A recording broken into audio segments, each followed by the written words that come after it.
Good evening, ladies and gentlemen, and welcome to the 5th lecture hosted by NUS Cities. Before we start the event, please ensure your devices are either on silent or powered off. For those who don't know about NUS Cities, we are a university-wide, multidisciplinary, open and inclusive collaborative platform hosted within the College of Design and Engineering. Through our collaborations with local and international institutions, we hope to create synergies within as well as beyond NUS. The NUS Cities Public Lecture Series will investigate policies, ideas, and projects developed by urban experts which aspire to create sustainable, resilient, and livable cities.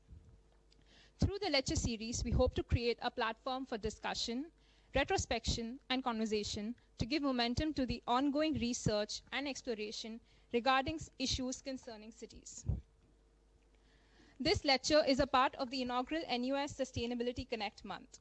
It's a 5-week festival that showcases the university's efforts across research and innovation, education, campus operations, and student engagement.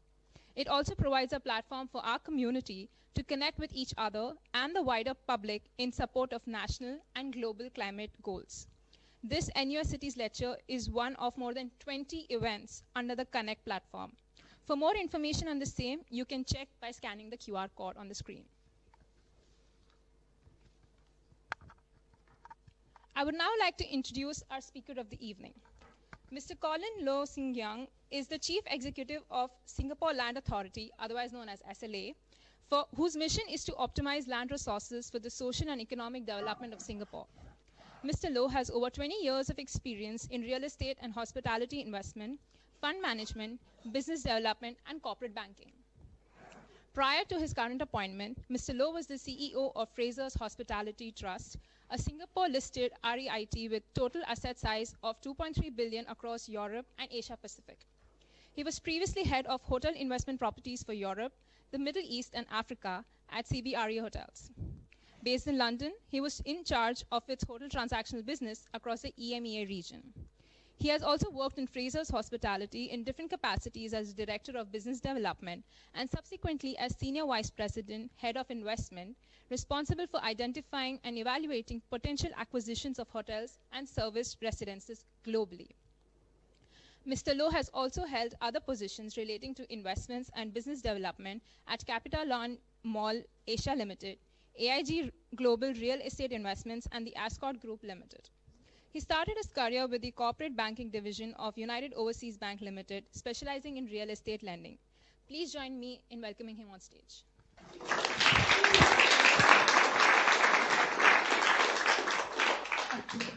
Thanks, Sanjana. Good evening, everybody. It's good to be here. Sanjana mentioned I have over 20 years of experience, so that tells you my age. And coincidentally, I was from here. Graduated in 2001. Here as an NUS, I was part of the Arts and Social Sciences, did a single major in Econs. And today is September 11th, I just realized. Why I say that? Because, in 2001, I joined OUB Corporate Banking in August. And a month later, September 11 happened. Thanks for joining us. Can I just have a show of hands? Who are the undergraduates here? Who are the postgrads? Who are the young seniors and above? Who just hit young senior? I've got a few years to go, but quite a mixed crowd, but I'm very glad to be here. And again, thanks, Prof. Ko, for inviting me. It's such an honor and privilege. I'm from SLA, CEO of SLA. As Sajana has mentioned, this is my very first public sector role. The common thread over the last 20 years have been real estate, but in different roles, different setups, private equity, banking, hospitality, different asset classes, covering different regions as well. How do you end up in real estate? Basically, I took on the first outfit that offered me a job in 2001, and that was OUB Corporate Banking. And very thankful to be doing real estate lending. So I was doing corporate banking, lending to real estate, and that was my first touch, real estate. And I thoroughly enjoyed it, but sometimes back then, after about 3.5 years, I felt that as a lender, you're always second to the action. Pardon the bankers here. As a lender, you're always second to the action because when the proposal comes in, I ask a lot of questions. what is this proposal? How did that person get this deal? Why this city? Why this location in that city? Why this asset class? How did he or she structure it? So that's where I wanted to get out of banking, and that's where I joined Ascot Group as head of business development and did different stuff, did investments, did management contracts, and I was looking after India and Middle East. Why? Because I think nobody wanted to do it, right? Conditions were very tough, but I appreciated the experience. It's a lot of times when you go about doing your stuff, you never know, what kind of rewards, what kind of experiences you gain from it. So SLA, Singapore Land Authority. Look at this picture here on the left. You have a smiling face. This is at ground zero level, 10 centimeters. And if you pan out, that's planet Earth right in the middle. On your extreme right, are we far out or are we very, very, very deep in? It's very zoomed in. View from the ground. This is an asset. Who can recognize this building? Pasir Panjang Power Station. I think if you read the papers over the weekend, there's a big exhibition done by Karen Sia, celebrating 100 years of Mr. LKY's birthday. So there's an exhibition, immersive experience as well. Go and try it out. I've not seen it myself. And that's view from the sky, right? If you elevate yourself out, looking at from a helicopter point of view, what's the different considerations? What's the area of focus that you're talking about? Although if you zoom in, Singapore is such a small place. We got to look up, we got to look down as well. I think you've read about stories about the caverns in Jurong and so on and so forth. We are instantly... Is it from me? Oh, this is so sensitive, my God. I should have taken your offer to get something to eat, otherwise you'll hear my tummy round. So space. How do you define space? How do you create space? And lastly, how do you optimize space? Space is about limitless opportunities. If you look at the vision statement, when I came on board, I was quite pleasantly surprised and, in awe of I don't know who coined this vision. Limited land, unlimited space. And I think it's so apt about Singapore. How large are we? 730 square kilometers. Right, if I can add another dimension to this, limited land, but the amount of space, what you think about, is really up to our imagination. Unlimited imagination. Think differently. Think about solutions. How do you place-make spaces? 3 verticals on SLA, and I think what's really important, if you look at the second line, effective use of land resources and data for not just economic purposes, but really also the social element, the community element of Singapore as well. And I go on to explain a little bit more. 3 verticals of SLA, this is where a lot of people struggle. If you think about roads, right, which agency do you think about? LTA. You think about water, PUB. Then comes the question, maybe you try this with your friends when you go for dinner. What is SLA? And then you have a pause, fairly long pause, and then you have this, and then you have that. And that's what I faced when I came on board. Right? What exactly is SLA? So if you look at the different social media platforms of SLA, increasingly you find a lot more traction, a lot more sharing of what SLA does. And I think it's important, not just to let the others, the members of the public, know what we do, but it's a sense of pride for the staff as well. Right? To let the staff know that you are with an organization that does this, and it's important. On the left-hand side, properties. We are essentially the custodian of state properties across Singapore, right? A steward for state land and properties. How do you make use of these properties in the meantime? Central vertical, regulatory. If you have bought or sold a property in Singapore, we are the regulator, we're the guarantor of titles. So if you have transacted any property in Singapore, chances are in your letterbox, you have received an envelope that says SLA. So whilst you do not know what SLA does, you know what PUB does, actually a lot of you have touch points with SLA. We develop accurate and authoritative maps through land survey, that's one, but I said earlier, as a regulator, as a guarantor of titles, that's a really crucial point. And when you talk about investors looking at places to invest, cities to invest. And on extreme right, geospatial. A lot of people may not know what geospatial is. In essence, geospatial is about location technology. SLA is actually the geospatial agency of Singapore. which means that as a geospatial agency, data gets pumped in to a central resource, and then after filtration and after cleaning up, different agencies come in to use the data. So we develop geospatial platforms, technologies, and try to advance and promote the geospatial capability across Singapore. So let's look at land and properties. Anybody can, it's quite obvious, it's the Temasek shop house. It's an old shop house along Dhoby Ghaut, and the Temasek shop house has gone to it. Oh my gosh, this is so sexy. This is a question that always gets asked. If you look at, can you still hear me? You can, right?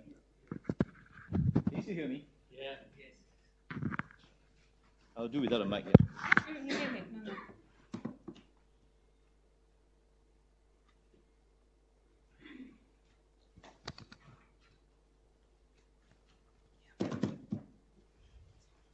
Thanks. Test.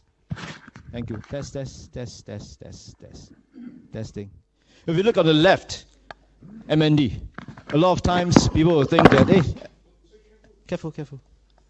SLA does so much land and properties. Do we belong to the Ministry of National Development? The answer is actually no. On the left-hand side, if you can see, under the MND is URA. Where's the function of URA? Long-term master planning, longer terms, and so forth. And on the right-hand side, people will be surprised that SLA comes under the Ministry of Law. Voila. I didn't know it myself when I was younger.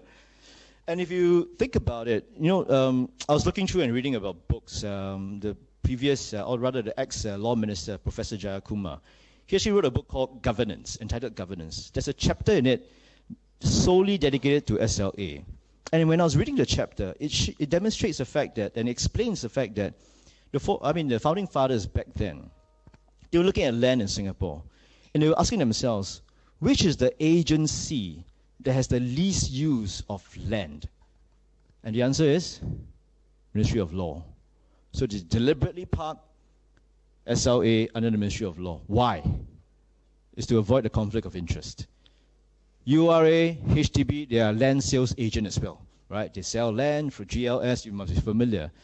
The danger is that if a particular agency controls land and is also the sales agent, then where is the control mechanism? So I think, kudos to the four founding fathers, the PM Lee, the late Mr. Lee Kuan Yew and his cabinet. They thought of things like this. So very deliberately, SLA comes under Min Law for the reasons I explained to you. So what is the land life cycle? What do we do in SLA? If you look at, on the left-hand side, land in. That's land that SLA will take into our land bank, for lack of a better word. And how do we do it? Compulsory acquisition. Right? If you think about compulsory acquisition, again, kudos to the founding fathers. Singapore turned independent in 1965. The very next year, 1966, the Land Acquisition Act was enacted. That's where you can take in, the government, rather, has bought large tracts of land. And for a small place like Singapore, if we didn't have the Land Acquisition Act, I think it would be a very dangerous thing to do. Because where do you find the land to do your infrastructure? How do you build highways? How do you build expressways? How do you build schools? Things like that. Private treaty purchase to take in land, returned by ministries. A lot of times when ministry have no use for a particular property, they come back to us. A very classic example is schools. What has happened to the birth rate in Singapore? It's come down, right? You read a lot about junior colleges merging, right? So when they merge, all those disused school buildings that typically MOE has no more use of it, they come to SLA. And we in turn see how do we optimize that property. I'll share more examples for you. So reclamation, proclamation, forfeiture. And if you look at the top right side, on the right-hand side, land in transition, interim users, tenancies out, maintenance, there's probably much something in transitory stage. Bottom right, land out, right? SLA as a guardian and custodian of state property, we do have allocation out to ministries, alienation to other statutory boards, private sectors as well. Your private sector in the sense that when we alienate the land to URA that does a land sale for GLS, that's what happens. And of course, lease extension. SLA manages about some 11,000 hectares of land and about 2,600 state properties. well, it's a myriad of users that we have, right? Commercial, industrial, residential, social and community purposes. And when I came on board, we discussed as a team, we've got 2,600 properties of all different types and shapes and sizes of different users. So what we did was to split them into asset classes. Shop house, disused school buildings, old army barracks, things like that. Because each asset class demands a different asset strategy. And I think folks who are in the real estate space, you'll know what I'm talking about. So on the left-hand side, you will see, well, now everybody knows black and white, yeah? I should have entitled my presentation Beyond Black and White. You have black and white. You have your iconic places like Pasir Panjang Power Station, Old Kallang Airport. For those older folks of a certain vintage, you will know what I mean. Old Kallang Airport, under the care of SLA. And if you look at the third picture from the left, Dempsey. A lot of times, people do not know Dempsey is managed by SLA. Actually, before I came on board, I asked some friends, who do you think is the master planner for Dempsey? Company A comes out. Company B comes out. So when I came on board, guys, you've done such a good job. There needs to be some branding. And if you notice, if you drive into Dempsey now, I don't know whether you notice at all, if you drive, regardless of which entry point, there are 3 entry points, right? From the back, from the MFA side, from Dempsey Road, there'll be a sign that says Dempsey, and then at the bottom right, somewhere, you cannot ignore, but it's not too big, managed by SLA. And I say this to my team, it's not that we want to say that we are good or whatever, but it's important that people know that this is managed by SLA. Tenants must know this is managed by SLA, because the next time you launch another tender somewhere else, then folks will have confidence, oh my God, these are the same guys that turned around a disused army barracks 20 years ago when PS Cafe started. This was a forgotten place. People gave it no chance. But look how they have turned it. And similarly, if you have branded it correctly, when you launch somewhere else in another location, there is a sense of confidence about the landlord, and that's important. So as I mentioned, different strategies for different asset classes. I'll explain a little bit more. And you need to know what's the market trends and demands. You need to go out on the ground to talk to people. Otherwise, our folks can literally lock ourselves in a cave and launch a tender, and we still can award the tender, you know. But is that the best use of that real estate in that space? I think that's important to know. Partnering with the private sector, tap on the resources and expertise where possible, and really to invest into the whole look and feel of properties like this. Changing real estate landscape, you are the real estate experts as well as you're learning from the lecturers.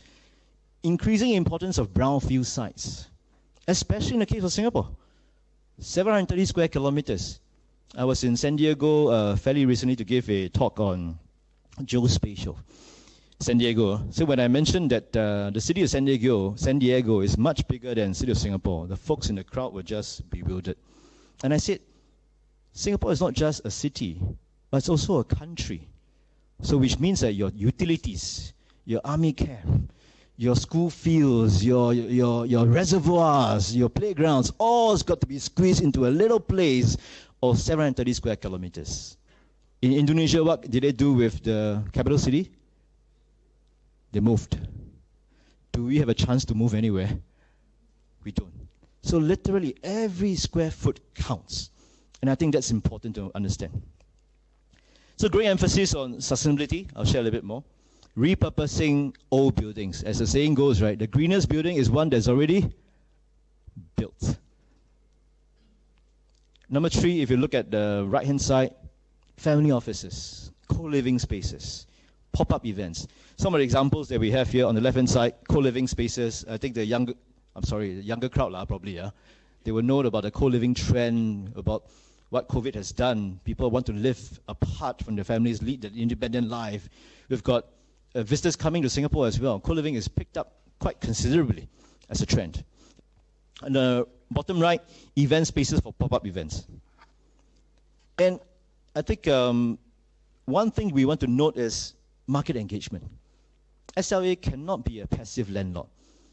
In order to do your space planning, in order to get engagement, you've got to be a proactive landlord. And the beauty of what we have is that we've got interesting locations, interesting buildings and properties with a lot of soul. So a lot of engagement. If you can see from the slide here, of course, the more atas brands, yeah? What do you have here? The LVs and Hermes of the world. I'll go on to show a few examples why I mentioned them. You've got your hospitality people, you've got your developers, your landlords, Starbucks, Gojeks, DBS Foundation, the three snakes at the top left, what is it? Razer. So it's a myriad of people that we speak with. Why? Because I want my colleagues and the folks to understand what's the need on the ground. You need to know what's the need on the ground. You need to know what's the dynamics on the ground. You need to know what's the trends on the ground. Because as landlords, you cannot assume that you know everything. And this is a very important point that I consistently talk to my folks. I think if you speak to my colleagues, there are two words that I always use. One is proactive, the other one is seeding. Right, I'll explain why later on. So proactive, black and whites. Who knows black and whites is under SLA? You should know now, yeah? So unlocking the value of state land and properties. Pivoting of black and whites. There's a story to this. Maybe I just share a story to you. When I came on board, discussed with the team about different asset classes, that's one, right? And then having different asset strategies for different asset classes. So when we look at black and whites, we're saying that, why don't we dress up black and whites? Because black and whites is a different clientele. It's not people like you and I we have our own homes and all that, but a different clientele will appreciate black and whites because it's landed property, but it's a very old architecture. Not everyone loves it. So we started to speak with the two brands that we spoke about just now. We spoke with Louis Vuitton, we spoke with Hermes. And the pitch to them is this. Can you think about the idea of dressing up the black and whites? Put in your LV sofa, your LV curtains, your LV cushions and everything else. I will take a picture and then just, spread it out as a potential imagery of what it can be. Who knows? Some tenants may like it so much, I want to rent as is. It's good for the brands, it's good for me as a landlord. So hold that thought, yeah? So when we shared that, we discussed, the team brought me and some of the senior managers to take a look at the properties, right? There were two properties that they brought us to. One is along Orange Grove Road, 13 Orange Grove. This is opposite Shangri-La Hotel. Now, if you look at Orange Grove Road, on the right is Shangri-La, on the left is, a couple of black and whites. So when we look at the property, you realize that the actual black and white property is fairly near to the road. It's 1 to 3 meters from the road. And the road bends. So at night, the car headlights will shine to your property and it shines out. Then you would think, I was thinking, if I have a family, would I really want to live in a place like this, as a residential area? That's why we thought that there's a trend of family offices coming to Singapore. I think if you're familiar with the family offices, I think the family offices don't really want to be in Suntec Tower 3 and Tower 4 with all the multitude of tenants going through the turnstiles and getting a cut and all that. Because why? They're fairly discreet, low footfall. So we're thinking, if this doesn't work well for a residential, why don't we pivot to family offices? So that's where we talk to URA, I think the architects will know, about a change of use, or rather expansion of the use. So URA wanted to try this out. We managed to get their approval.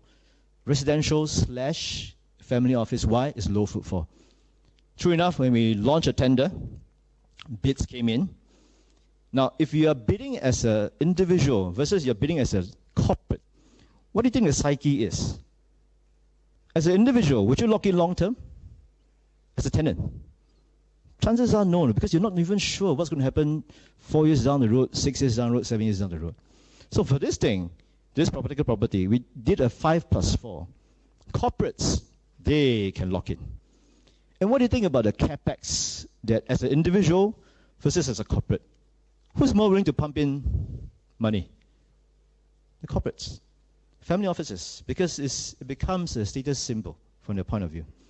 So when we launched this, bids came in, very heartened as a landlord by the rents that came in. Not just that, but the amount of capex.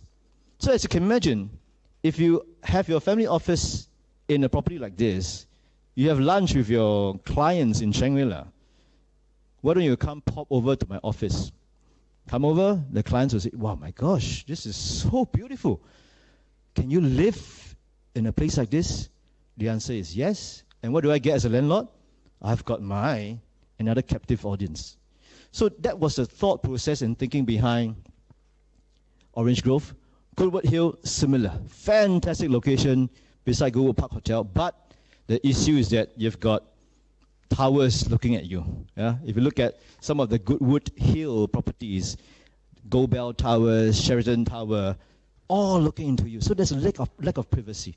Same analogy, same thought process. We pivoted, launched it, bids came in, very healthy bids, very, very heartened by this in a way, but we have to be selective. So that's what I mentioned. Other than black and whites, just now we mentioned about junior colleges merging, schools merging.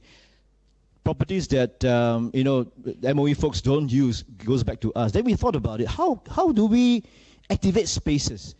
And what's the beauty of school buildings? Where are they located? Heartland locations. That's why the school was built in the first place, because walking distance to a captive residential catchment. Former Henderson Secondary School, the guys did this. I thought it was a wonderful idea. It was a childcare center in one, elderly care, and then in the open area, we actually got city sprouts. Sustainable urban farming. They did rent a plot. And what's the beauty of this thing when we visit a place?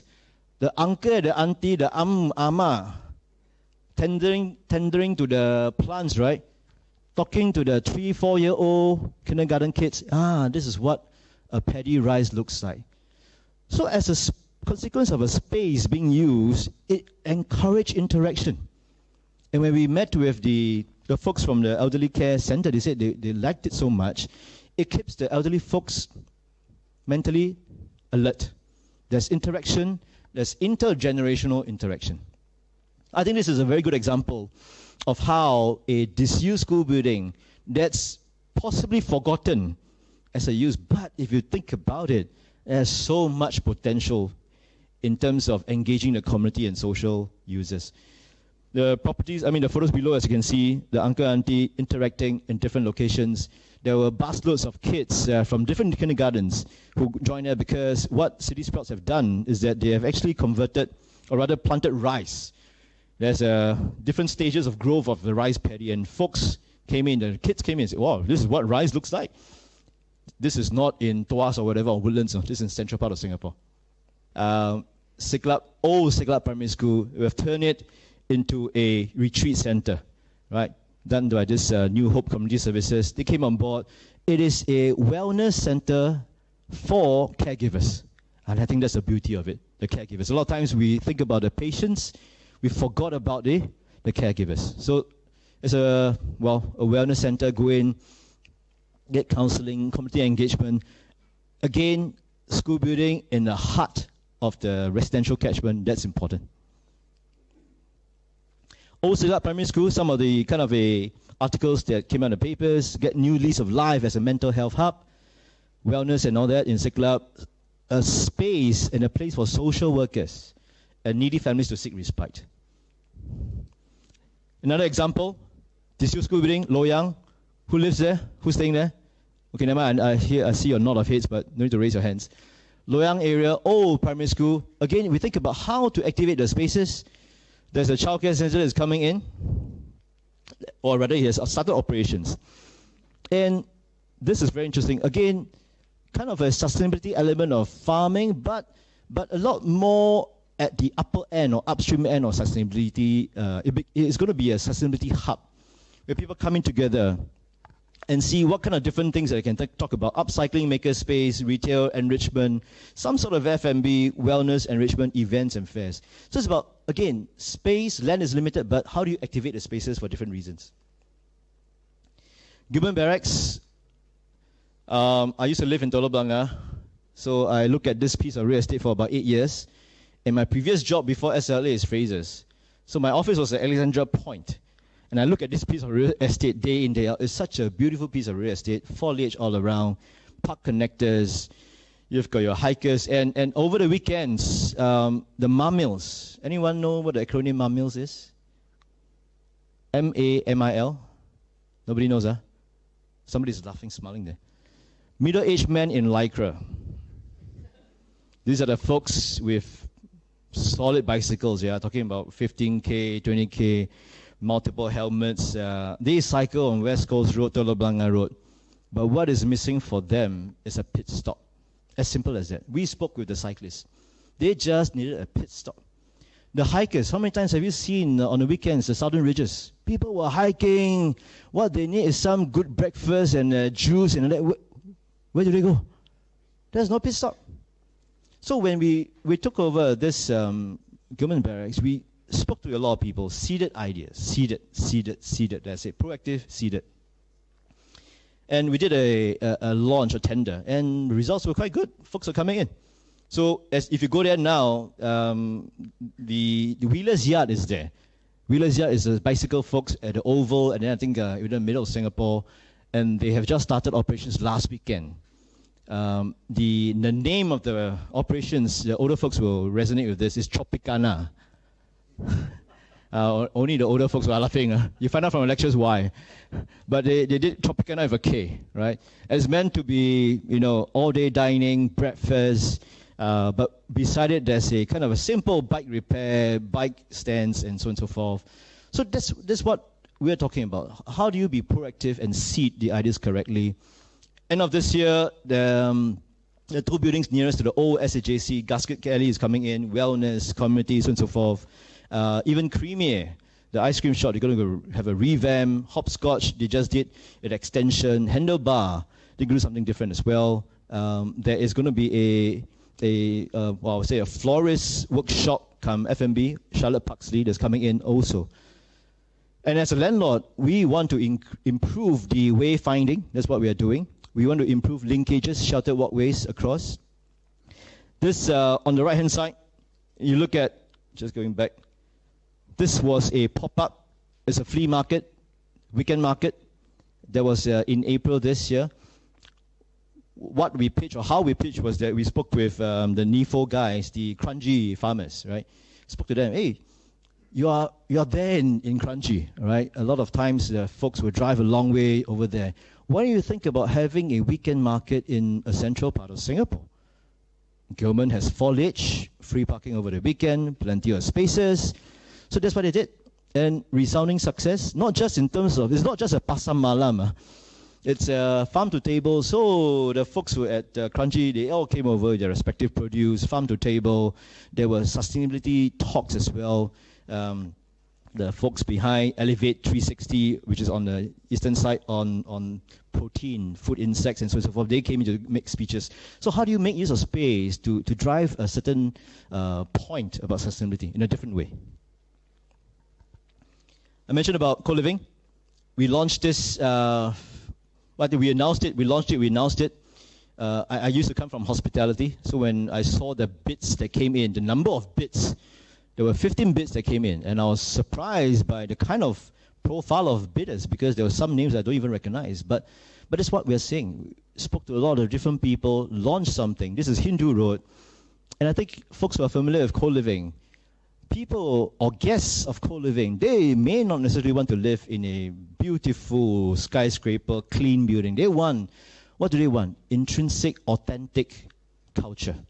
That's what you get there, right? Near to MRT stations, your Berseh food center is there. You've got the Little India in close proximity. Unique shop house, kind of a type and feel. There's a soul to this property. I like this. This one is called Vivita. It's a social impact hub. Go and Google it. How this thing came about was that, again, we had disused school buildings. We met up with Mistletoe. Mistletoe is a company that's, I would say, based here. This is Vivita. This is a non-curriculum based, free of charge. You hear it from me first, free of charge for children. I had the benefit of visiting a Vivita, Vivistop in Tallinn fairly recently. When I visited the actual operations, completely blown away. We're talking about children, 8 years old to 11, 12 years old, right? And they are doing what? Laser cutting, wood engraving, robotics, coding. So not your typical curriculum, PSA curriculum, but a lot of tactile skills. And they're getting involved at a very young age. When I was there, I saw this group of kids, and I saw this waste recycling bins. There are 3 or 4 bins. Well, plastic, metals, glass. And the kids have programmed this in such a way that when you have a recyclable item, you go to the scanner. The scanner scans it, the correct lid pops up. I was like, my God, these are kids. Of course, they are minders, but the practitioners are the ones that guided the kids to do their programming and all that. And this is not a case where you sign up for a learning hub, some professional charge you $150, $200 for a coding lesson. This is actual practicing on the ground. And what do we want to do here? So that needy kids from low-income families, which otherwise we have no access to coding and robotics, can have a place like this, right? Again, not a scripted lesson, but learning by doing. It's going to open in November, probably, November this year, a couple of months later. This will be in Kampong, the old Kampong NUS CC. Again, OCC, old school buildings, how do you activate those spaces? Some pictures of what they're doing. So it's instill a sense of pride to the kids about having tactile skills. You may not be the best in academic qualifications, but perhaps you have got a skill set. You know coding. You can be the best mixologist. You can be the best latte artist, and there's a career for you. So how do we seed some of these ideas at a very young age, right? To say that there are alternative paths of success. Try your usual kind of a school, and then after that, come to this place and try something different. Who knows? Remember I told you about the story of black and whites? We spoke with Louis Vuitton, Hermes to dress up. So that led to one idea, which was pivoting to family office. Now the conversations we have had with the LVs of the world seeded something to them. So when LV came to us or came to me, we were saying that, last year they had Louis Vuitton celebrated the 200 years of trunkery. I don't really remember that. At Marina Bay MBS, right? Trunkery, because LV got famous because of their luggage, right? 200 years of trunkery. They held a public exhibition at MBS. They were looking for a private space for a private exhibition. So I said to them, hey, do you want to be in a 5-star hotel in a function room where your guests come in, park somewhere, go elevator, escalator, or are you looking for something unique? So we showed them Command House. Command House, Kim Hock, for those who are familiar, very stately building, a nice driveway in, a pop-up. They saw it, the LV Singapore team saw it, they loved it, they revamped the entire place. Then when they held their private exhibition, the guests came in, they loved it so much. But not just that. Mr. Something Vuitton, I think he was a 5th generation descendant, traveled to Singapore. This is a savoir-faire series of exhibitions. When Mr. Vuitton saw this, you know what he said? LV, the next time another city does a savoir-faire, look at the Singapore example. Well, I tell you, the LV Singapore folks were like, see? So that's what I meant. How do you think about properties that are forgotten in that sense, right? Off the beaten track. How do you optimize them correctly? You can see this on the left-hand side. That was the event I spoke about. Then came another request from LV. In March this year, they had the launch of Spring-Summer collection. Suddenly SLA does a lot of funny stuff, Not just, So Spring-Summer collection. They're looking for an iconic place. What is this? Any idea? Which building is this? The power station. Oh, Pasir Panjang Power Station. Forgotten place. The LV folks saw it. What is the beauty of Pasir Panjang Power Station? Large volume. Look at the lights there. This is like the Gotham lights. All guests were chauffeured in using Alphard vehicles, and then the LV team shone a kind of a torch and beamed this up. And this went to international media, right? So it's about a soulless property that has forgotten, but if we seeded correctly, no agenda, one thing led to another, and you'd be surprised as to what kind of requirements, things that we never imagined to do that. Extreme right. I don't think any of you will be familiar with this property. This is 11 Keppel Hill, Mount Faber, facing Xia Yiming area, facing Sentosa. Lo and behold, Chanel. They're looking for an interesting place to hold their haute couture.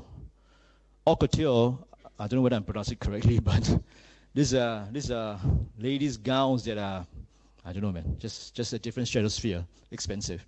But they're looking for a unique place. And true enough, they saw this, they liked it, they revamped it. It went to international media. Same kind of a refrain from the Chanel folks. Wow, this is beautiful. Okay, the next time, can we do something similar? Right, another city, something like that. And for me as a landlord, what do I get? I've got a property that was otherwise underutilized, overgrown. Immediately, it gets revamped. And I said to them, hey, keep the toilets. No need to reinstate. So what I did with the team went on to show potential tenants, come and see this, come and see this, come and see this. True enough, another event was held after this. But these are pop-up events. It's not a long-term solution. The idea here is to find a long-term solution. But if you cannot imagine this, these are pop-up events that will otherwise help you to restore, right, the properties of what the capability and potential can be. Common House, I mentioned this, Louis Vuitton. Look at how they have turned it around. The pictures don't do justice of the before, but the after, they have basically redone everything. Again, Pasir Panjang Power Station, I touched on this a little bit more. Well, just now, there's a concurrent LKY 100 exhibition right now. And I think not too long ago, you had this sundown music festival where folks go there for dancing. Look at this big halls, right? But they love it. Look at the pictures at the bottom. That's what LV did with the hall at the top, right? They have DJs, so on and so forth. Celebrities came through, went on international media. Again, the imagination of space. Of course, we're talking about different kind of a clientele altogether. 11 Keppel here, as I mentioned, in terms of the high fashion.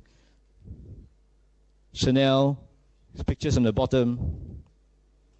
Hermes as well. This is Temasek Shop House, the extension. Not done by SLA, but the tenant, which is Temasek, they got Hermes in. They are looking for a interesting property, different story. So, this is the high society part, right? Just like I mentioned about what?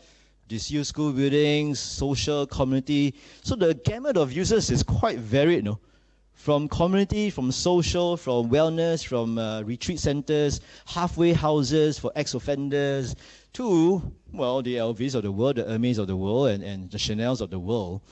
It's about how you think about unlimited imagination. Other than properties, we have got land as well, some state land here and there. Conversion into an intergenerational park, to let folks of different generations come in together. Chong Pang. Any idea where Chong Pang is? Yishun area, Nisun. So SLA will be a lead developer. This is a OCC that's basically, in terms of spaces, is not correctly intensified. We took on the role. We are demolishing it. Well, it's been demolished. We're going to redevelop into an integrated development. Why? Because there's hawker center, there is swimming pool, there's a CC as well, wet markets, some commercial activities there. And I think beyond that, in terms of sustainability, we're looking at the green marks features, talking about digital twin, so on and so forth, solar panels, EV charging points. I'll speed up a little bit more. That's the properties part. Whole gamut, interesting stuff. Regulatory. What's there to talk about regulatory, right? Such a boring topic, right? I won't bore you with this. In essence, torrent system, right? I mentioned what is important is the rule of law. The titles are guaranteed. I think that's really important, especially for folks who are going to work on investments or global investments. We have done a digitalization of paper records since 2016. And the goal is to work towards a fully digitalized platform. But the big thing we're doing, even for a fairly boring silo like regulatory, DCP, Digital Conveyancing Portal. What this simply means is that conveyancing, as you know now, the exchange or purchase of property, it's all paper-based now, right? You write a check, a CO, you sign an agreement, You have the buyer, the buyer's lawyers, buyer's financier, buyer's financier, sellers, lawyers, and so forth. Many parties involved, and it takes about 3 months. And you think about it, why does this need to take 3 months? Why? No idea. That's how things have always been. So a very large project SLA is doing right now, digital conveyancing portal. On the left, current, fragmented, stakeholders in silos, manual paper-based processes. We are living in 2023. Why are we still doing paper stuff? Right? Tedious, very slow around time. Actually, the key person is the law clerks and the dispatch riders. You see them zooming around. Those who bought and sold, you would know. Right? You can go to the lawyer's office. The lawyer may be there, but he's not the key person. The guy on the ground that holds your agreement, meeting the timeline, is important. So on the right, in future, what we're going to have is an integrated process. Massive, multiple stakeholders, efficient data, digital exchange, and e-payments, right, across functions, data capture, because all the amount of data that's going to be in electronic versions, that is very crucial data. How do you do policy planning? What's moving? What's not moving? What kind of property is moving? Geospatial. Again, I mentioned Geospatial Agency of Singapore. A lot of things. Rich land data allows both public and private sector to really utilize this a lot more. Data that is in a linear form, in an Excel format, is one thing. But if you transpose the data over geographically, over a map, it gives you new inference. With the SLA, is a National Agency of Singapore. We have done the 3D mapping program. You know, on the top there, you see Trusted Center as a single source of truth, for the matter. We have got the one map. This is a free downloadable map. For those of you who have not, I won't compare you to do so, but it's a free map, and there are several reasons why. Sirent. This essentially means that there's about 10 physical stations across Singapore that allows us to measure whether the parts of Singapore, is it sinking? Is it rising? There are certain wave signals that we use that as well. I'll mention a little bit more. Third thing, GCC, Geospatial Capability Center, and lastly, GeoWorks, again, to proliferate this geospatial elements across industries. One map, if you look at the one map here, building footprint is fairly precise. Whether you're Bukit Batok Block 13A, you know where the footprint of 13A is, 13B, so on and so forth. And when I came on board, you know, something I mentioned to the staff, I said, you know, COVID, right? We work from home. So in the end, what do? We order food from what? From Grab, right? I don't know whether it occurs to you, but how many times have we seen a Grab, I mean, not just Grab, the other providers of Foodpanda, the motorbike reach their estate, and then the poor guy will, hello, where are you? How do I get to your unit? Because some HDB estates, different configuration, some live lobby, only go to some units, right? So my take to the team was that if we have all this mapped out, you know, and we are authoritative and it's fairly precise, why can't we let the industry folks know more about this? This was done 10 years ago, but all along is pretty much the infrastructure folks within the public sector agencies.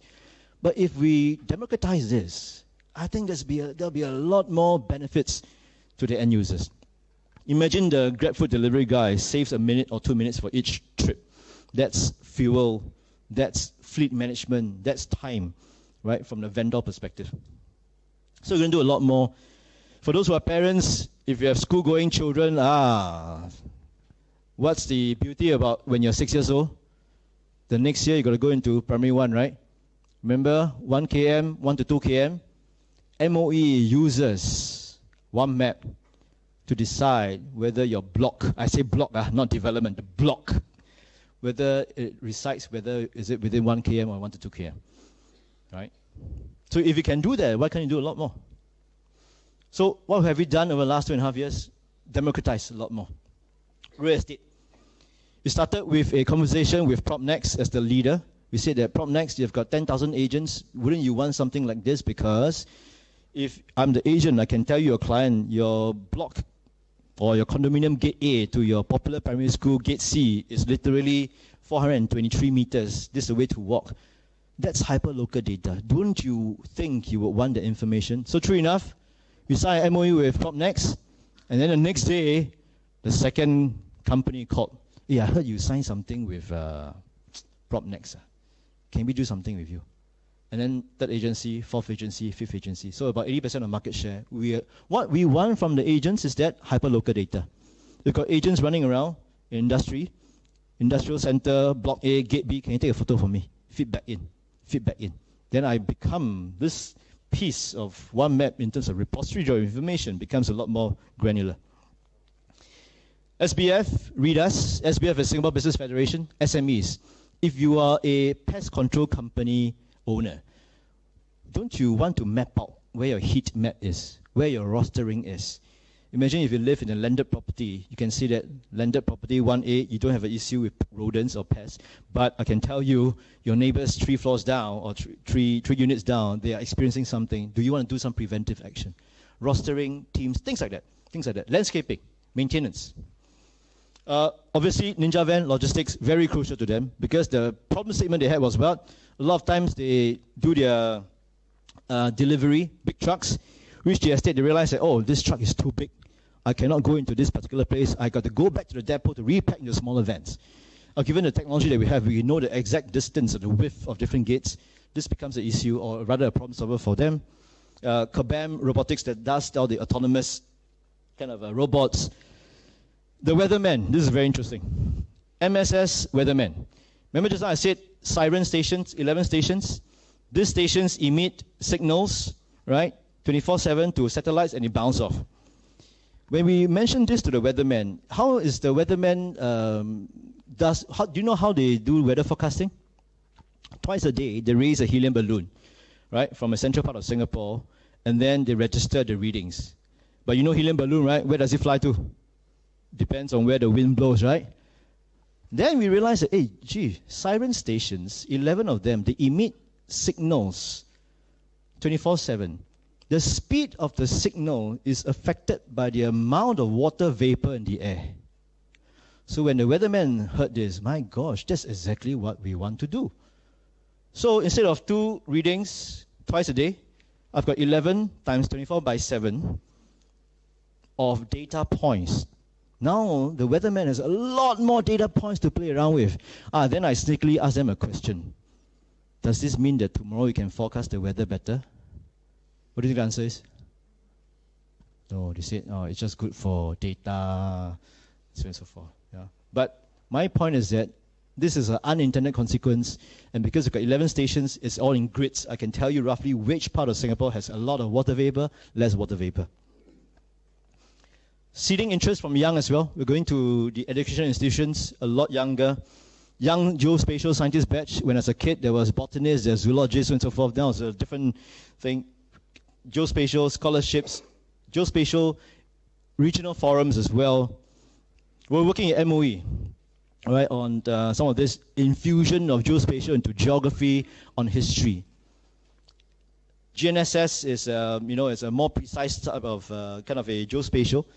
And in essence, this team from VJC, this is about probably 2 or 3 years back, they thought about a prototype of having a walking stick, right? Because there's the kind of information is so precise in terms of wayfinding. Why don't they create a walking stick that can echo, or rather speak out the directions to the visually impaired? So that's the kind of imagination that we want to infuse into our children. International as well. On the left-hand side, you can see one of our folks, Dr. Victor Koo, is the co-chair of a UN geospatial expert group. The previous co-chair was Netherlands and Chile. Netherlands stepped down. UN felt that Singapore was leading this field, invited us to be a co-chair. So we may be small, but I think at the international level, we want to show our weight and position Singapore as a think tank. Right-hand side, World City Summits. This was last year where mayors of the world come to Singapore. For the very first time, there was a geospatial kind of a forum. And when we presented what we are doing in Singapore on utilizing geospatial, the mayors of the different cities were like, wow, I have problems of inland flooding in my city. I've got problems about how to position childcare centers in my city. Can we learn more about geospatial from the Singapore example?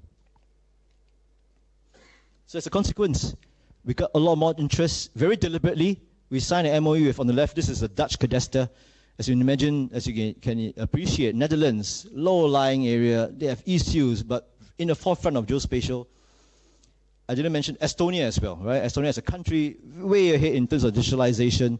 We signed an MOU with them. And the reason why we want to sign these MOUs is not so much good for publicity. Yeah? It's one thing for two presidents to sign a trade agreement or MOU, but at the working level, if you've got a good relationship at the working level, that's soft power in that sense, right? So as a consequence of that, Saudi Arabia wants to learn from SLA and the Singapore example. How do you do land administration? How do you do things like that? We got a lot of interest from advisory angle. Okay, very quickly, price and quality, when we launch a property for tender, not the highest price will win. For the Gilman example, 40% on price, 60% on concept. And within concept comes sustainability elements as well. That's how we curate. Otherwise, you end up in a situation where every unit is a steamboat restaurant and you have no control. That's how we think about placemaking. Geospatial, other than geospatial, this is a consequence of geospatial. Top left you see, our folks have the whole of Singapore mapped out. This is the solar potential of the whole of Singapore. So it's not a case where if you've got a roof, put up a solar panel, because the amount of solar efficiency depends on the pitch of the roof, the location. If you have blindly just installed solar panels everywhere, the concern here is whether you are contributing to the urban island heat effect as well, instead of solving it, right? Flood risk, 30% of Singapore actually lies less than 5 meters above the mean sea level. So can you, with digital terrain model, do some simulations? What are the preventive measures you can have? Urban island heat, so and so forth. I wouldn't. Right-hand side, NUS, actually. This is with Prof. Colin Low, Center of Climate Change. They were trying to estimate the amount of carbon sink across Singapore. So the poor researcher has got to go on the ground, estimate the foliage in the ground. But when we mentioned that we've got the whole of Singapore mapped out in 3D, what this means is also that I've got the whole of the crowns of the trees, be it highway, primary, secondary forest, all mapped out, volumetric analysis. So it becomes a better approximation in the estimation of carbon sink. Development and culture, very quickly, just to share with you. When I came on board, I said, you know what, forget about, they still call me by CE, Chief Executive. I think for folks who have been in the industry, you know, but I said first name, right? Because we're not in the uniform group. When you speak, when you address somebody by the first name, immediately it gives you a different vibe, right? Can we do that? In your shoes, myself, my deputy, go along incognito to some of these departments, and there were a couple of times where we went to speak to a tenant. Both of us were just sitting behind and just nodding our heads. But why? So that we understand what's happening on the ground, what are the challenges that our folks face. I started a junior board. As you know, all firms have a proper senior board, but this junior board, what I wanted to do is to get a team of people, 10 to 12 folks, EDM, electronic direct mail to the whole of SLA. I want to get 10 to 12 people. It doesn't matter how old you are, doesn't matter how junior, how senior, which department you are. I want to get you together. We form a motley crew and just talk about stuff. When the email went out, overwhelming response. 20 over people came. This was Zoom time, so we had to do Zoom interviews to cut down. The moment we did the Zoom interviews, right, what was my question? What's the issues you face on the ground? And because there are no bosses in the Zoom interview, right, it's just me, right, the problems all came out. And I kid you not, if you are on the ground, you are faced with a problem, day in, day out, do you think you have a solution? Not just the problems, the solutions came out as well, right? So this was a prototype, was a kind of an experiment. Now it's in second running. Quarterly, I'll chair the meeting, and I'm completely bewildered about the experience that these guys have, the junior board. A lot of times, they are solving issues of not their own department, but of another department. Why? Because that particular person has an interest in coding. He's not in the coding guy, not the coding department, but he's got interest there. And solutions came out. I pass it on to the actual department in charge. Things get materialized. Not just that, I've got inter-department gathering and sharing, right? And this at the lower level. The young folks, you need to excite them, right? This is at the junior guys, excite them in different stuff. We started series like big series, Metaverse, right? This was the big thing. So one of my guys actually went in to buy a coin, taught us the whole mechanism of it and did a live trial. Talk about metaverse. Metaverse is another dimension, right? Unlimited space, unlimited imagination, right? In fact, we wanted to prototype Gilman Barracks as a metaverse world. And the whole idea is this, right? Imagine the collectibles. What's the bear thing? Any idea? No? Sorry, the brick bears, right? Imagine brick bears in a metaverse world, right? I'm not limited by physical space. And collectibles, people are passionate people, right? Their following is large. I can channel all the eyeballs, but I say, if you want to see the top 20 physical bears, you come to Gilman Barracks. That's how I channel. Talks are still going on to see what's, and then things happen, but let's push their boundary. Okay, brown bag sessions started this as well. Whole idea is to get private sector folks to come in to share. We've got Chatri, of course, the mixed martial arts, Evolve, One Championship, talk about his childhood, growing up. We've got, lo and behold, Ting Wen, right? What is FMB? What is the trends of FMB? What is it like locally? What is it like internationally? Why? So that my folks understand what's happening on the ground. We've got Extreme Right. I think the ladies will know this. Rachel, Love Bonito, right? She started her journey when she was 19 years old. How did she scale up? What are the challenges that she faced? Of course, this one, wow. Anybody knows? Fandi Ahmad, he came on board. We did a Kallang wave in our SLA office. He was very appreciative. He actually wrote a book actually. And my older colleagues were obviously very appreciative of the fact that how did you manage to get Fandi? Right? Came on board. And I kid you not, after that, photo taking and all that, the agent, Fundi's agent, texted me. Said, Colin, thanks for doing this. Because when you, SLA, posted this on SLA socials, the other agencies, public sector, private sector agencies, they saw it. Suddenly, I am a very busy man, Mr. Agent, because I need to coordinate Fundi's schedule. And I think he's a national icon, right? I think it's only good that we do this. Coming up, we've got Zack from City Sprouts. We've got Taming Liang, Razor, coming in. We've got Lim Wai Man, Dr. Anywhere, right, coming in. So, as you can imagine, these are people who have done well in their respective industries. I didn't say real estate. I just said, you've done well, could you come? Pro bono, all this pro bono. And they willingly shared. And I kid you not, when I was coordinating and moderating, I learned so many things. Most recently, we had the Eaton House, Yi Xian, and he was sharing childcare. He was using AI. I said, how do you use AI? He used AI to come up with a broad-based program timetable for his teachers. Put in all the things that you want, and the AI churn as a base layer. I said, wow, fantastic. Maybe teachers, next time you can, when you think about planning and do AI, let it suggest to you something different. So a lot of things to learn. Okay, last slide. At the end of the day, if you forget SLA, this is something I told the team. We've got two of the most precious commodities in Singapore. What is it? Space and data. And I challenged my team. I said, if you are a listed real estate company with space and data, how much do you think you'll be worth? What do you think your NAV will be like? What do you think what you'll be thinking about in terms of expanding the company or agency? So space and data, that's my last slide. I think I took about 1 hour, thereabouts. Thanks very much. Follow us on social media, because why? A lot of updates, a lot of launch for tenders as well.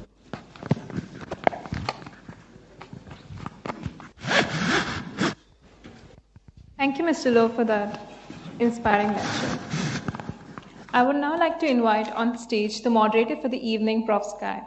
Dr. Sky Kat Ying Sia is the Academic Director, Master of Science in Real Estate Program. Dr. Sky's research investments range from racial differences in housing markets and social capital investments to studying institutional investment in real estate. Her work has been published in Regional Science and Urban Economics, Economic Letters, Urban Studies, and Real Estate Economics. An award-winning educator, Dr. Sky teaches courses in urban economics and real estate investment. She currently serves as a board member of the Asian Real Estate Society, is a member of the Professional Development Committee at the Council of Estate Agencies, and is an honorary academic advisor of the Institute of Estate Agents. Before NUS, she was a senior officer at JTC Corporation, served as the secretary of the Accreditation Committee of the Singapore Institute of Surveyors and Valuers, and consulted at the Office of Chief Economist of Freddie Mac. She was the deputy head of the real estate department at the NUS School of Design and Environment from 2017 to 2021. Please join me in welcoming her. Okay, thank you, everybody. I'm the moderator today, and my job is to warm up the audience, but I think Colin did a really good job warming up the audience. I think they're hungry for dinner, yeah. Yes, so I will reserve my questions. Are there questions from the floor? Yes. So could you state your name, where you're from, your name, where you're from, before you ask And the how question? are you? No, you don't have to Okay, say skip that. that question, Do I yeah. have to answer when I'm single? Okay. I'm Jeanette from PUE, so thanks for the talk. It's very inspiring. Makes me very inspired to join SLA. I just have 3 points. First question is, how do you guys balance between when to sell a plot and when to lease it, and like the length of lease? I think you have also explained like let's say if it's residential might be a bit longer, or if it's like looking at a certain clientele, then that does affect. But also between selling it and leasing out, how do you guys decide? Second point is how much of these land users are driven by URA, because they do have their long-term plan and their master plan, and how much is it driven by SLA? And third, and it's a very humble suggestion, is about one map. Because it rains a lot in Singapore, and we have all these covered walkways that LTA do, but there's no map showing the covered walkways. And then sometimes it's very difficult when it's raining, to find out how to go to one place when it's with shelter. So very useful is on one map. So yes, thank you. We'll answer your third question. Jeanette, right? Thanks very much. In fact, agree with, I think, happy to hear suggestions about one map. Covered walkways, certainly one. Maybe I'll just elaborate a little bit more about, other than covered walkways, what we're doing right now for one map is barrier-free access.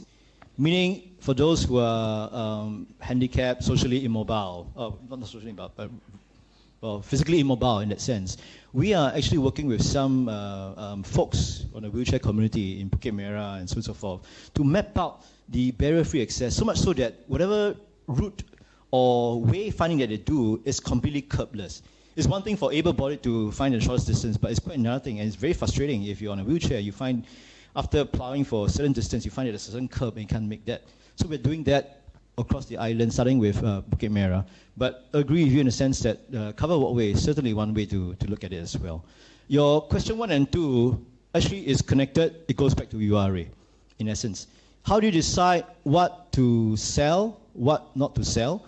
How do you decide whether this is residential, so on and so forth? Again, the role of SLA as a custodian, when there are no long-term development needs for a particular property, that's where it comes to us.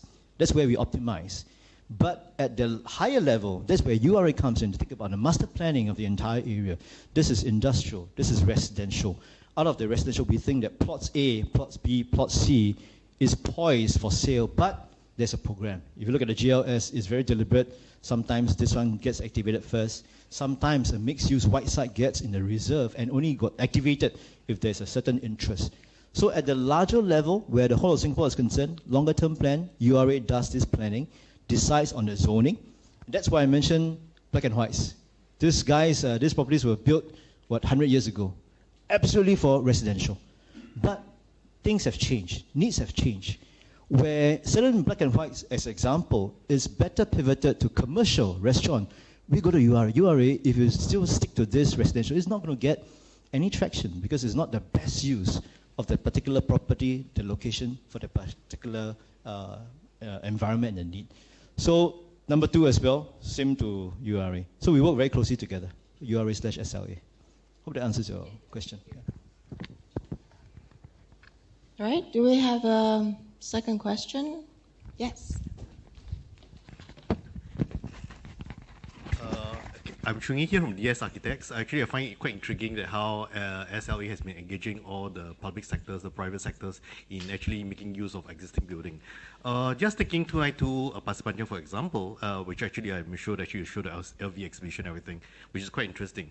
But I would like to know more in the sense that actually does SLA physically or really specifically plan for this to happen, or basically it's more like the private intervention? For example, I believe that actually the same plot there's this staff quarters that's used as co-living space. Is it actually a SLA initiative or basically a private sector initiative? Pasir Panjang is basically, if I'm not wrong, the current tenant is 1965, right? This And block A, yeah. That is actually, they are actually doing a lot of activities. So are these actually working together with SLA, or basically say, oh, I'm just a landlord. Basically, if it happens that they publicize, it's interesting, therefore I do it as a propaganda. Yeah. Great question. If you recall the slide with many, many logos, what was my takeaway of that slide? Proactive seeding. And I mentioned we can also do this job by being locked up in a cave, right? But I think it's important to find out what the needs on the ground are, what's happening in different segments of the market. You need to talk to different people on the ground.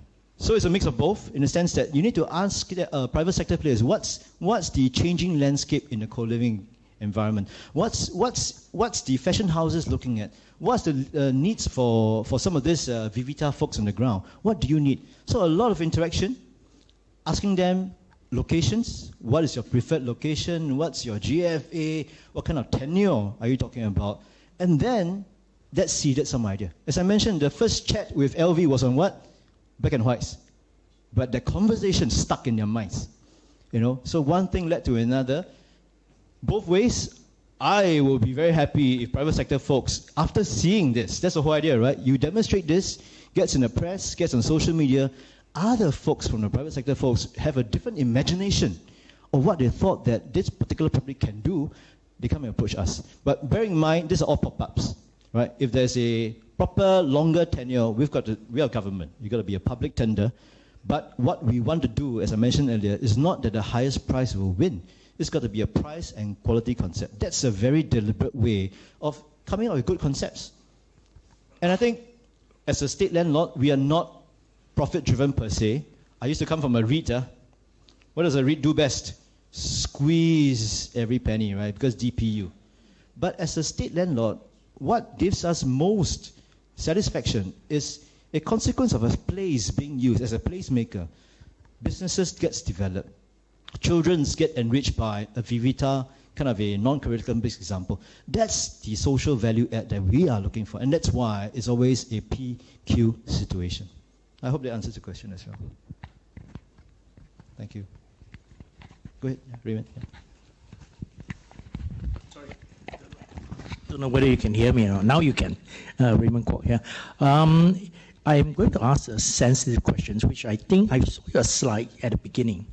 You mentioned about why SLA is in the Ministry of Law, because under the ministry, they have the less land bank.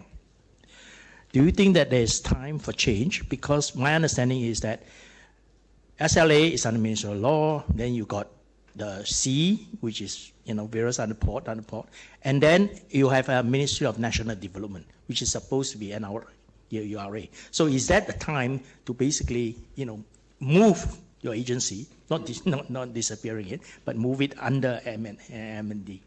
I think this is beyond my call, to be honest. But I think it goes back to the original intent of dividing the use and the objective of each agency. Case in point, if URA becomes the landlord as well as sales agent, where is the checking mechanism? Especially if the market is good. Actually, it's a no-brainer to quickly go and sell stuff, get maximum rewards. I'm not saying SLA, but it's someone. Yeah, that's my point as well. That's why it's a deliberate check and balance from a different ministry, different authority. The custodian, the owner, cannot be the same sales agent. Well, that's the kind of I would say the basis and the foundation of why it's crafted this way. Is it a time to review? I'm not sure.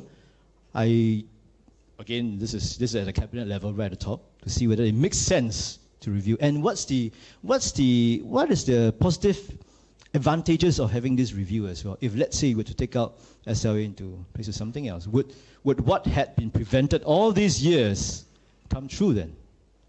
Yeah, my question basically is Oh, that happens all the time. That happens all the time. And you know, when I came on board, one thing I found that is quite different from my private sector world is the amount of appeals that come on board. Emails, wow. That's why when I think the gentleman from EMEA sent me an email, actually, sometimes I cannot differentiate whether the email is scam, is appeal, or so and so forth. Now, why I mention this, because when the email appeal comes, the poor folks at SLA, and that's why sometimes you find it's a bit lengthy, they go to check with agency A, agency B, agency D, agency E, and if agency F says something different, you got to redo the whole checking again. No? Something that I don't envy of the public sector folks, but this is what they have been doing. Why? Because I think in the past there have been cases where the response goes out quickly, good way, but people find holes and questions again. So there's a bit of a balancing act. Not your question per se, but in essence, some of the things that the public sector folks have done.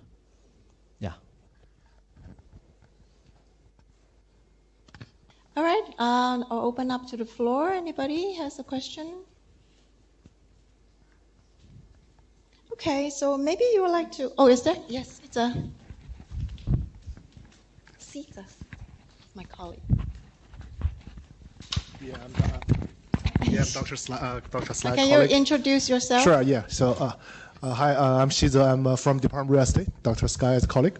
Yeah, I have a quick question because I teach undergraduates urban planning, and when I revise my slides, I realized that like last year, like in beginning 2022 August, so the development charge used to be collected by URA, and now it's collected by your agency as a part of other primary differential temporary levy. So what do you see like the pros and cons from your department's view that this policy change will impact? Thanks. I think fairly simple in the sense that previously private sector folk got to go to URA, negotiate, talk to it, find out, then DP go to SLA. It makes more sense to a one-stop shop. As simple as that. And then I think communication is much easier, no second guessing, same kind of collaterals that goes out every September and then March. So it's a very kind of a simple harmonizing of resources in that sense. Yeah. Thank you. Anyone? Yeah.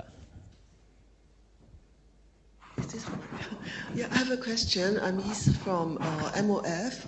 I would like to ask you, when a plot of land is safeguarded for, let's say, infrastructure, utility use, usually it's a whole big plot. And what happens when, let's say, only part A is being used, and there's whole other portion that's not being used for the next 30 years?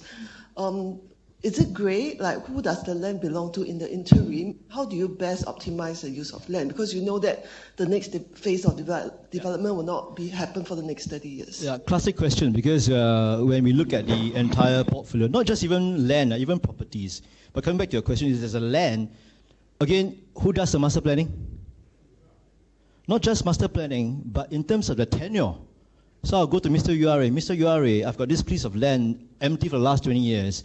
Do you have development plans for this? That's the first question. Second plan, if you don't, what is the length or tenure that I, SLA, can utilize it? So this is a question that we contest each other from the perspective. If the response is that, okay, no development plans, but we have development plans 5 years down the road, this is probably part of the GLS site, then begs the question, I've got a 5-year runway for this piece of land. If I tender out, who will come in and have an interest in a bare piece of land? Or for the matter, a property, a brownfield property. Chances are you won't get any takers because the horizon is too short from a private investor to sink in the capex, 2-3 years to stabilize, and then gets the return. So it's always a question between UR and SLA. That's why I mentioned, coming back to what Raymond asked earlier, a lot of interaction, we contest, we check. I want to optimize space. What is the tenure? What is the use? How much time do I have? Yeah. Thank you.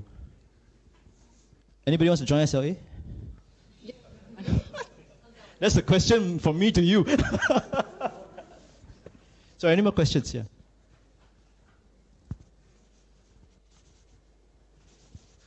All right, Colin. I think we have up to 7 o'clock, but I'm sure questions are coming. Is this it's 8 o'clock? Oh, we're up to 8 o'clock. Okay, so you have a long way to go. Sorry about dinner, yeah. Okay, so you did mention something about price so that we ensure highest and best use. And then you did also mention about quality, right? Yeah. Quality of idea. Would you like to clarify how this tender process works? I think a Gilman Barracks, for example. Gilman Barracks is a cluster of properties, right? If it's just based on a price tender, what this means is that, okay, Mr. Public, I've got property A, this is for F&B, the highest price will win. Whoever comes in at the highest price, I've got to award that. And chances are we able to place make each of these properties correctly? So you may have a situation where you've got 10 F&Bs probably selling the same stuff in a location like this, but is that the best use of this enclave? So why we introduce a quality angle is that we want to look at concepts.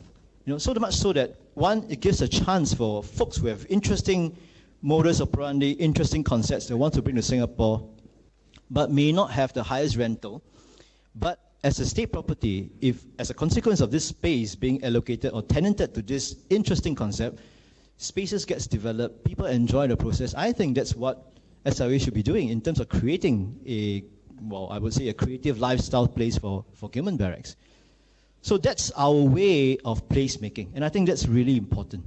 Otherwise, what a REIT can do is that they can choose what tenant to place in B1, in B1A, in B1. I can't do that.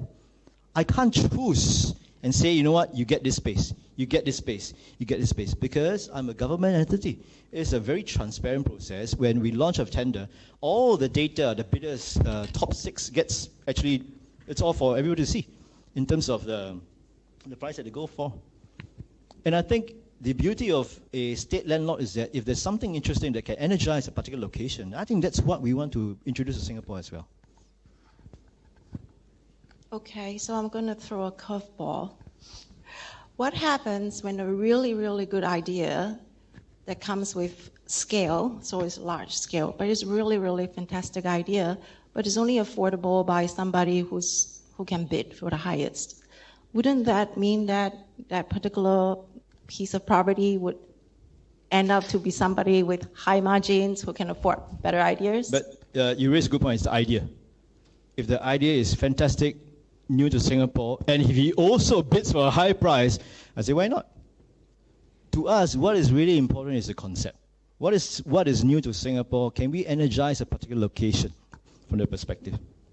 Okay, so if there's a good idea, but they can't bid for it, it can still stand a 50% chance. You can, right? Because the other element that I spoke about is that with brownfield properties, this sometimes have been vacant for a couple of years now.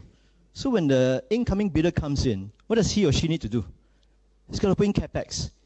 So we take note of that as well. As a consequence, your rentals may not be high, may be low, but the amount of capex you sink in to look after the property, in terms of structure, in terms of sustainability elements like solar panels and so forth, we take that into account as well in a point scoring system. Well, that's good to know. Right? Any questions from the ground? Raymond in front. Do we have statistics regarding the land that is being rented out and land which is not? Because sometimes they drive past Seletas and all that, going into that area, FU, quite a lot of those bungalow basically were not being used. Yeah. And I'm just wondering to ask, what is the... There is statistics in terms of occupancy of not land but properties, structures. I can't mention this, but above 90%. This is something that above 90% occupancy. But the issue that we have sometimes is that a property has been abandoned for some time. It's not leasable because some of these properties are old, 100 years old. With the Singapore's weather, in terms of tropical weather, you need to put in a lot of capex. We don't count that in unless the state comes in and cough up money to reinstate that to a leasable condition. Then I can market it out. The other kind of a very practical private sector way of thinking is this. if you have done a property, you do it up to be leasable, do you know what is the marketability of that particular property? Meaning, you may do it up, but are there takers? If there are no takers, what's going to happen? 3 years down the road, 4 years down the road, you're going to plonk in another sizable amount just to reinstate that. So all this market sensing and seeding is really important so that we know that, oh, there's this trend, there is appetite for this sector, this location. Then when we look at the number of properties that we have, let's prioritize. Because capex in a black and white in Choa Chu Kang versus Gilbert Hill versus Lim Chu Kang is the same price, but the rent is different. So we want to do this proactive sensing to size up the market demand that allows us to better strategize of the different asset classes that we have. Which one has a better chance if you cough up money to do capex, make it to a leasable condition? I've got higher confidence this will be leased out. Yeah. I'm going to ask a question which may be a bit sensitive. China now is having huge problem because they are overbuilt, right? Singapore, because of the control that you actually build, right? Basically, the supply is controlled compared to the demand. So I think our price keep on being going up. I'm asking this because the land, my understanding is the road is not belongs to SLA, right? LTA, yeah. The road belongs to LTA. Road amount of road space, if you look at the sky, is much more than land utilization, or only half. But for land, you can use it for verticals and all that. So it's much more, shall we say, efficient in terms of usage. But how do you look at the situation in Singapore? This is a big question. It goes beyond a particular agency. It's looking at the whole of Singapore and ask ourselves, what do we want out of this? Yeah. You can ramp up housing, but beyond a certain time, where are the trees going to go? Where are the parks? Where the M parks? Yeah. But my point is that when you cannot look at something in isolation. Because a lot of times there has to be a balancing act between what's the growth of the population, how many foreigners are coming in. MND will make this call, URA in terms of master planning. What is the plot ratio? Right? Do you intensify some others or do you relocate? A case in point, Turf Club, quite recently, right? It was closed down because that's going to be the next Woodlands Centre. Intensification of properties, having and not just residential. Residential, it comes with mixed-use developments. Your retail, your schools, a lot of these things that a lot of people may not realize, but the infrastructure must be ready before, residents can move in. So it's not just limited to one particular agency. It's going to be a consolidated effort at a higher level in deciding what is the Singapore we want it to be. And I think in a certain way, quite recently, URA had a long-term master planning consults. I think that's very interesting to get insights. To a certain extent, forward Singapore as well. You have all these pockets of, what is Singapore that you want to see? What is the balancing act? Do you want a population size of this, and then we have competitive pressures, or is hybrid working here to stay? Should we decentralize offices? And that's why you have these little pockets of Paya Lebar, you have pockets of Woodlands in a different area. Or do you want to maintain CBD in Raffles Place as the sole business center? So it's a very multifaceted, high-level question. Yeah, that may not have a straightforward answer. Yeah, Kim Sai. Yeah. Wow, that's a second occurrence. It's dangerous. It's too responsive. Okay, thanks. Very refreshing talk. Very inspired what you're doing. You mentioned about data. To what extent have you monetized your data? And to what extent have you ensured that it is secure so that it is not like abused or fall in the wrong hands? Data is on the government commercial cloud, so it's secured in that sense. Monetization is always a problem. This has been here for the last 10 years. We're not here to monetize in that sense. But when I came on board, I saw, my gosh, we may not want to monetize, but who's paying for all this sunken costs? It's got to come from somewhere. I'm not talking about monetization for profit earning, but can we at least cover cost? So what we have been doing, if you realize the slide about the MOUs, right? MOUs we sign, right? Exchange of information. My whole idea here is to seed. It's not, I tell you this information is good. You go and try it first. Try SBF, SME, so on and so forth, real estate agencies. If they feel that, you know what, this is great for their business, those data I can give free, I'll give for free. But if you want a higher, more granular data that is still not confidential, can we talk about something? That's monetization in our aspect. To put it a different way, I mentioned about the MOUs that we sign with different cities. Right? As a consequence of that, as a consequence of geospatial being advertised or rather presented in World City Summits, mayors have come in. They are not asking us for our data, but what they want us is the know-how. That's monetization as well. One way of monetization, but as I mentioned, more importantly to me, it positions Singapore. We are so small, but we become a think tank. So my pitch to all these folks is that Singapore, we are a city, we are a country, we are island. If you are Ho Chi Minh City, you are Saudi Arabia or the Kingdom of Bhutan, you look at the suite of professional expertise that we have, maybe this element suits you. Maybe this whole stack suits you. And in return, I get the know-how, I have a soft power in the respect. So that's what we want to do as well. Anyone? 7 to 8?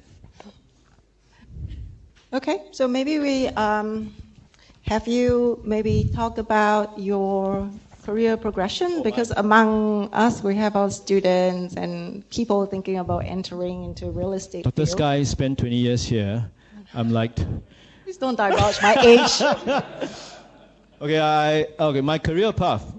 As I shared earlier, right, I graduated in 2001. That's .com bubble. It's like, my gosh, I spent a lot of time playing pool. I had so much free time after graduation.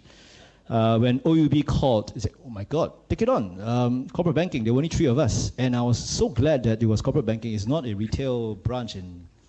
So it was corporate banking, real estate sector. So I had the benefit of dealing with Capital Land, the GICs of the world, the Coco Lands of the world. And I saw how structures were done, real estate was done. As I shared, I thought that as a lender, you're second to the action. That's why. And I wanted to travel. Right? Went to Ascot Group, 3 years, 8 months, did India, did Middle East, traveled extensively. And I think in this day and age, being exposed to cultures internationally is very important. A call came, went to private equity, AIG Global Real Estate, again real estate, but PE set up, different asset classes. And then I joined AIG in 2008. What was the big event in 2008? Yes, Raymond. And I joined them 1st September 2008. I kid you not. And you know the funny thing is, I told my boss then in AIG, boss, I actually booked a trip to New York, my wife and I, 11 September arrival. So should I join AIG before or after my trip? My boss said, yeah, join before lah. So I joined 1st September. I landed in New York, 11 September. I had lunch with my school friend, opposite Lehman Brothers on a Saturday. Sunday, Lehman fell.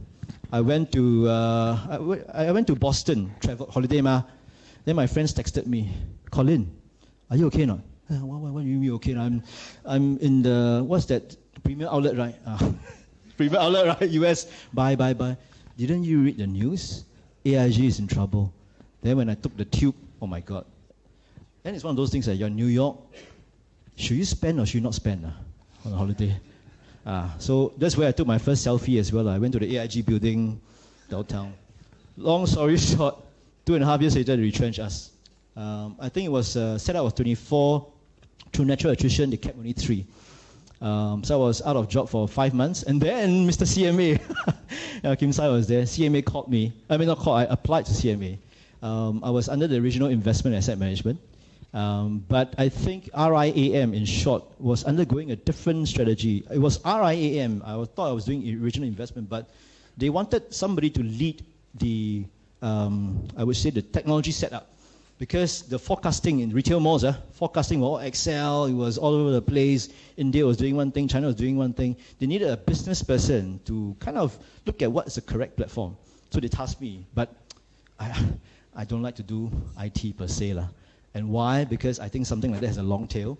So I left after 5 months, joined Frasers. That's my first I think it was 32, as a head of department, business development for Asia Pac.